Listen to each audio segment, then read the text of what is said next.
The Dragon of Bosnia, the honorific title bestowed upon one of Bosnia's greatest heroes, Husein Kapetan Gradascevic, continues to inspire young Bosniaks around the world.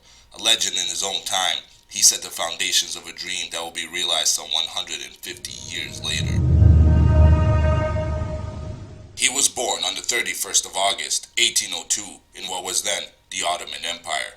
Coming into this world in the town of Gadachac, in the Bosnian eyalet, he was born into a noble family, his father being the captain of the Gadachac captaincy, one of the most powerful captains of his time. His father, Osman Gradascevic, would go on to receive the title of Pasha for leading the Bosnian forces in the Serbian uprising of 1812. This is where the famed Samson Serber from Meldesheim served under his command, and where he would die a hero, defending and aiding the captains of the Bosnian district of Zvornik against the Serbian incursion. This left Husein, just 10 at the time, and his 5 brothers without a father, and it was their mother, Melik Hanuma, that would have a strong influence on them going forward.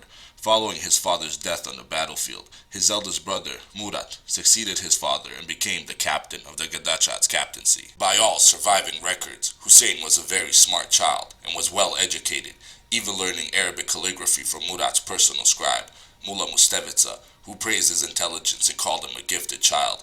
Husein may have also belonged to the dervish order, having been taught by 2 Bektashi dervishes in his upbringing, but this fact has not been confirmed, only assumed due to his social circle and the austere way he lived his life. His brother Murat, now the captain of Gadachac for nearly 9 years, died in 1821 when he was poisoned by rival aristocrats attempting to gain favor with the Grand Vizier. This left Husein, just 19 at the time, to assume the role of military leader of the Gadachac captaincy. Upon assuming his new role, he devoted much of his focus to the administration of internal affairs within his captaincy, and it is noted that all of his construction projects were related to the city of Gadachac and its immediate area, raising the status of the city to one of the most prosperous captaincies in all of Bosnia. His first and most notable construction project was the renovation of the Gadachac castle, and many still associate the castle's tower with his name, even though it had stood before his time. It is often said that it was his expertise and the extent of the renovation that ingrained his name in the hearts of the people.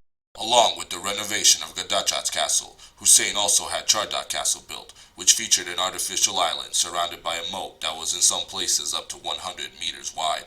The walls were in oval shape, the entire structure being 17 meters high and 8 meters wide. The complex and area also included a mosque, wells, a fishery, and hunting grounds.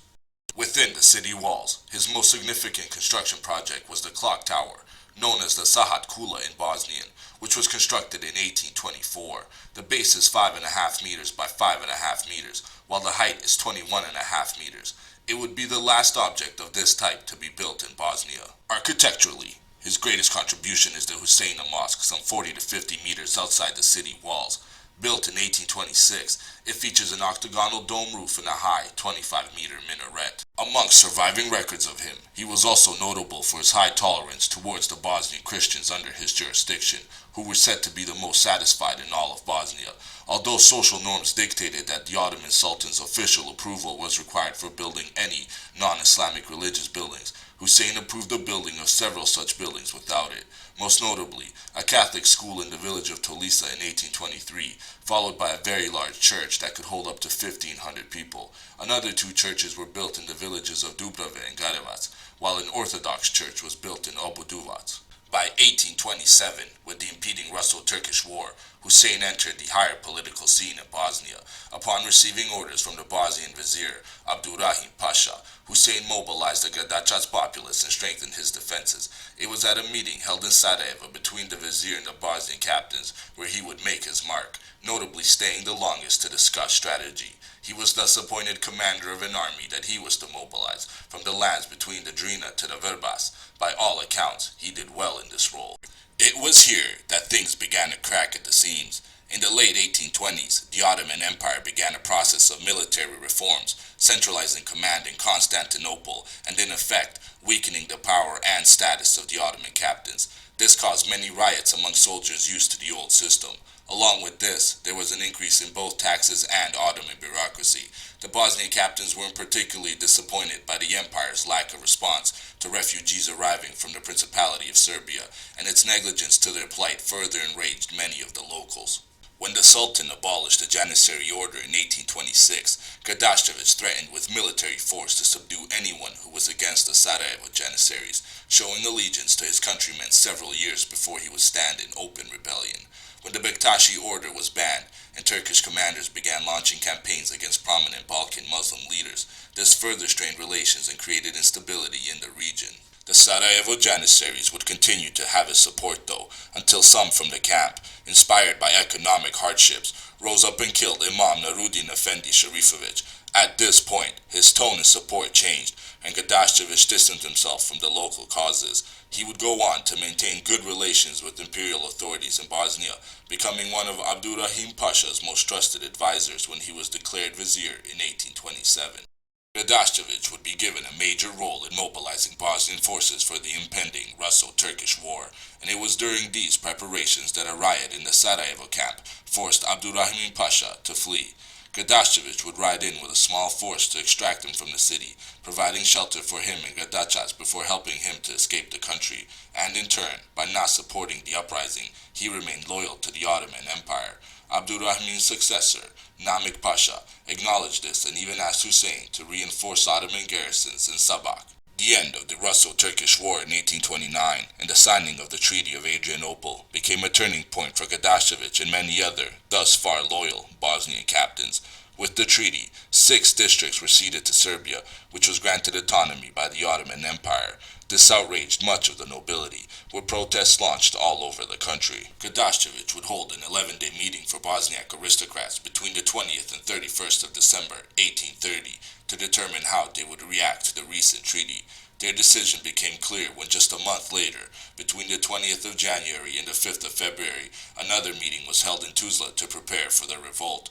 It was here that Gradascevic was unofficially chosen to lead the rebellion, and a call was issued for all Bosniaks to rise up in defense of their country. The Ottoman authorities would reportedly be sent 3 demands. 1. Repeal the privileges granted to Serbia and return the 6 districts to Bosnia. 2. Cease the implementation of the military reforms. And 3. End the governorship of the Ayelet and accept the implementation of an autonomous Bosnian government headed by a local leader. In return, Bosnia would pay a yearly tribute. At the meeting in Tuzla, it was determined that a general meeting would be held in Travnik, the seat of the Bosnian Ayelet and the head office of the vizier. Holding a meeting in this seat of power was an eloquent way to engage in a direct confrontation with the empire, and thus Gradascevic had asked all involved to assemble an army beforehand. On the crisp spring morning of the 29th of March, 1831, Gradascevic set out towards Travnik with 4,000 men. Namik Pasha, now aware what was brewing, went to Travnik Castle and called the Suleiman Pasha's brothers to his aid. The rebel army would arrive in Travnik several days later, and they would immediately send a message to the vizier by firing several warning shots. The message was clear. A military encounter was unavoidable. Gradascevic, upon hearing of the approach of the relief army, sent a detachment of his forces, under the command of Memesh Aga of Srebrenica, to meet Suleiman Pasha's reinforcements. On the 7th of April, at Pero on the outskirts of Travnik, the 2 armies met, Memesh Aga on one side, facing the Suleiman Pasha's brothers and the 2,000 men they brought on the other.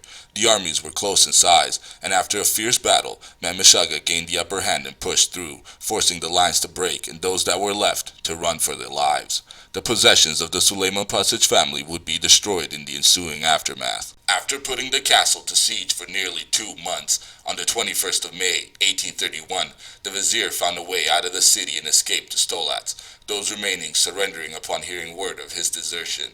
This left the seat of the Ayelet in the hands of the rebels, effectively establishing autonomy. Just 10 days later, on the 31st of May, 1831, Husein, now honorably proclaimed the commander of Bosnia, chosen by the will of the people, demanded all aristocrats to join his army, and anyone from the general's populace who wished to do so. Thousands rushed to join him, with some historians estimating that up to a third of his army may have been composed of Bosnian Christians. After gathering his forces, Gradascevic split his army into 2, sending a part of it to Zvornik to defend from a possible Serbian incursion.